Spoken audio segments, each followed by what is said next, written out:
Nous laissons derrière nous tout ce que nous avons de plus cher.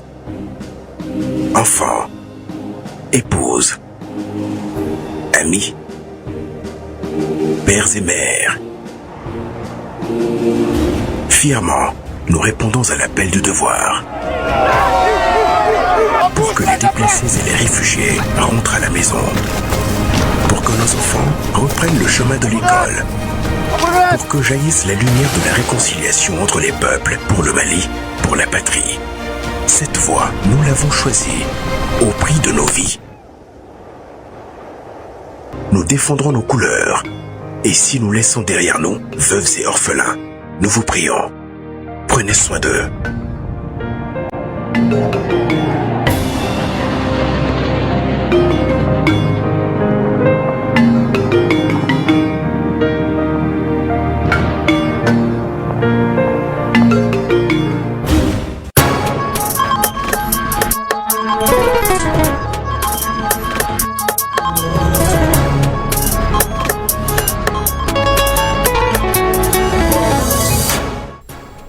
Visite officielle du président de la transition, le général d'armée Assimi Goïta à Koulikoro ce mercredi. Au menu, la sortie de la 46e promotion du centre d'instruction Boubacar Sadassi, l'inauguration du stade Mamadou Diarra Acha, la pose de la première pierre de la maison des légitimités traditionnelles et celle de l'Arima Mali. Dernier souffle, c'est l'intitulé d'un spectacle présenté samedi à l'Institut français. C'est une œuvre du nommé Bibata Ibrahim Maïga qui rend hommage aux militaires tombés sur le champ de bataille. Bonsoir à toutes et à tous. Merci d'être à ce rendez-vous d'information sur ORTM2 et toutes nos excuses pour ce retard.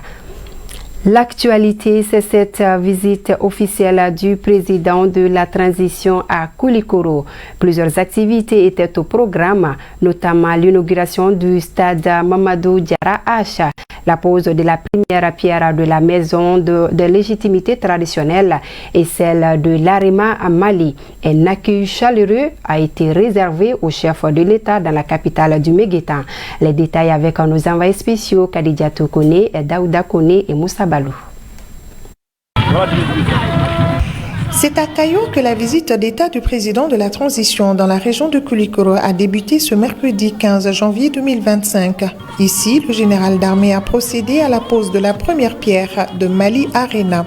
Dans 36 mois, un complexe multisport de 10 000 places sur 2 étages se dressera majestueusement sur ce terrain de 3 hectares. Cette infrastructure va répondre aux normes de la FIBA. Et c'est un ministre des Sports joyeux qui salue cette volonté du président de la transition qui se concrétise. Une volonté qui va sans nul doute donner un coup d'accélérateur au basketball et au sport en général au Mali. L'Arena, Mali Arena, c'est vraiment un complexe hyper moderne, vraiment avec les normes internationales et surtout avec l'homologation FIBA, les normes FIBA, parce qu'aujourd'hui nous voulons à travers cet édifice organiser des compétitions internationales. Mali Arena, c'est vraiment l'architecture qui prend en compte notre culture. Vous savez, le président de la transition a déclaré 2025 comme année de la culture. Et dans ce cadre-là, Mali Arena est faite sous forme de calebasse et qui est ornée avec des références culturelles que nous avons, les différentes références culturelles que nous avons au Mali et dans la sous-région. Donc vraiment c'est un complexe hors norme qui va être fait. C'est le 5e de toute l'Afrique, à peu près, je pense que nous sommes le 5e pays qui va avoir notre Arena de l'Afrique ici au Mali. Et je pense que c'est une excellente nouvelle pour nous et c'est une grande décision que le président de la transition a prise. Au-delà de cela, lorsqu'on a des infrastructures de cette nature, vous allez voir, l'environnement va changer parce que ça va créer une économie locale. Et je pense que c'est également l'idée qui est derrière. De Kayo à l'entrée de la ville de Koulikoro, le cap est mis sur Koulikoroba, où le chef de l'État a procédé également à la pose de la première pierre de la maison des légitimités traditionnelles. Ce bâtiment, qui sera comme un arbre à palabres, comprend un vestibule, un bâtiment abritant une salle de réunion et des bureaux, 2 logements de passage, une loge pour le gardien, entre autres. Le président de la transition décide ainsi d'offrir à chacune des régions administratives du Mali une maison des légitimités traditionnelles. Et c'est en reconnaissance du rôle que joue celle-ci dans la société. Selon le général d'armée Assimi Goïta, leur accompagnement et leur consentement occupent une place de choix dans le développement du Mali. Il faudra donc accorder du crédit à leur avis dans la prise de décision sur les questions de développement, poursuit le président de la transition. Les légitimités traditionnelles de la région de Koulikoro accueillent cette initiative avec honneur.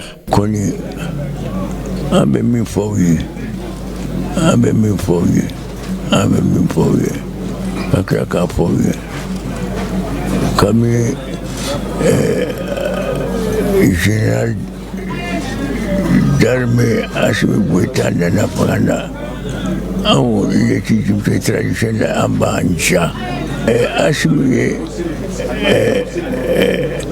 valeur don an na k'an bonya k'an karama. C'est tout simplement un honneur pour nous.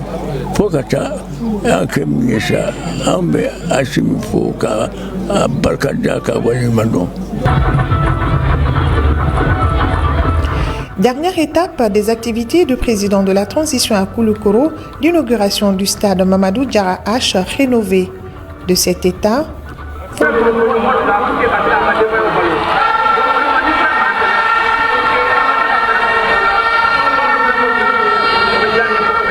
voici le nouveau visage de ce stade.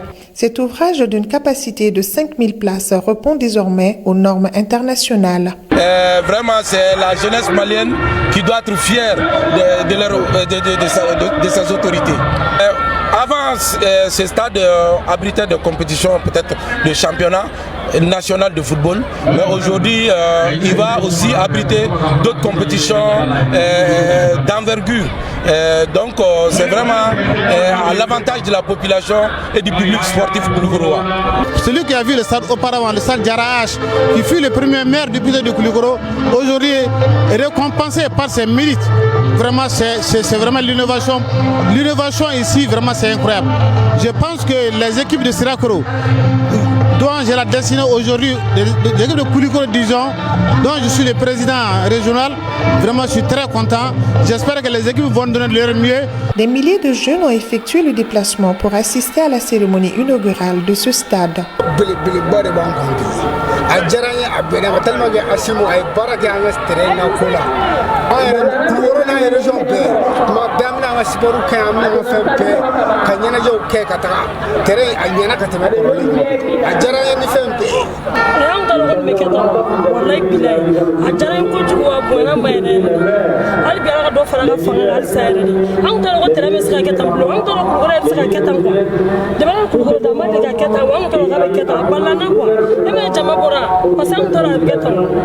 Ce joyau architectural résulte du leadership du président de la transition et qui va rehausser le Mali sur le plan sportif.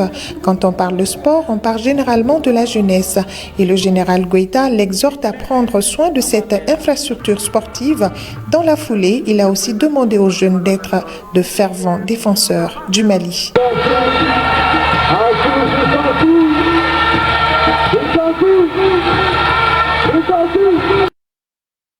Cérémonie de sortie de la 46e promotion de l'école inter-armes de Koulikoro. Une cérémonie présidée par le chef de l'État en visite officielle dans la capitale du Méguitan. Ils sont au total 225 élèves officiers à prêter serment. Ils s'engagent à servir avec loyauté. Le major de la promotion est un Malien. Il rafle en moyenne de 16,43. Les temps forts de cette cérémonie avec nos envoyés spéciaux Kadijatou Kone, Daouda Kone et Moussa Balou.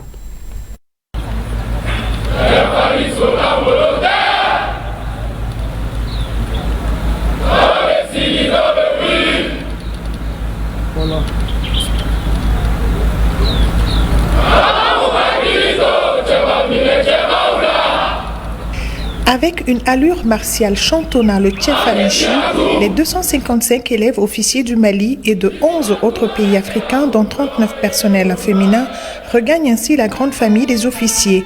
207 ont suivi un cycle normal et 48 un cycle spécial. Garde assurée, passant par la fermeté de la poignée de main, est le résultat d'un apprentissage méticuleux. Armée Mali. Le commandant du centre d'instruction Boubacar Sadassi et le chef d'état-major général des armées exhortent les promus à être des prototypes d'officiers instruits, résilients, multidimensionnels et rompus à la tâche.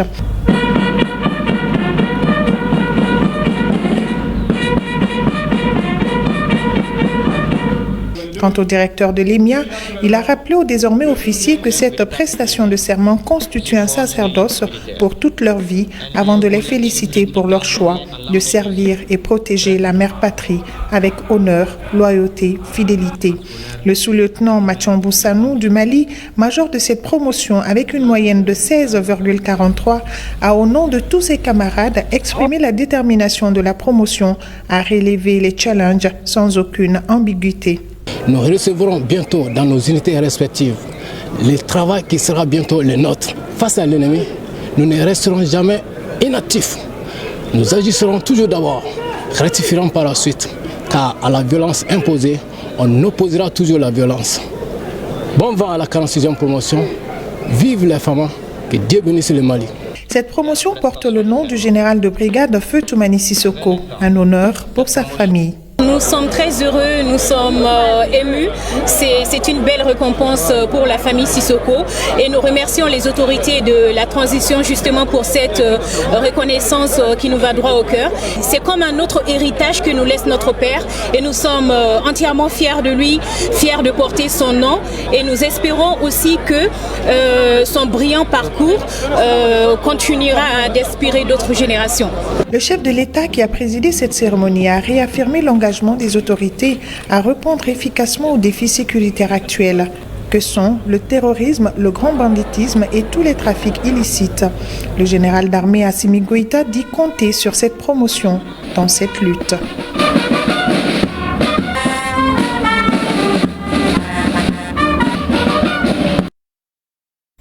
Journée nationale de la souveraineté retrouvée, on en parle encore ce soir. À cette occasion, s'est tenu un grand meeting au Palais des Sports Salamata Maïga. La cérémonie était présidée par le Premier ministre, chef du gouvernement, qui a fait un aperçu des efforts consentis au titre de l'année écoulée.